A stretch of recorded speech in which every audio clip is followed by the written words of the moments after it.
ভাই কানাই রে, তুই যে মায়ের কোলে বসে আছিস, তোর কি গুছে যাবার কথা কিছুই মনে নেই?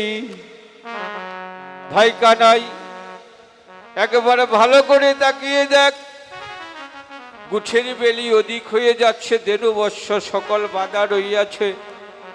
তোর কি গুছে যাওয়ার কথা মনে নেই? ভাইরে তুমি রোলে ঘরে বসে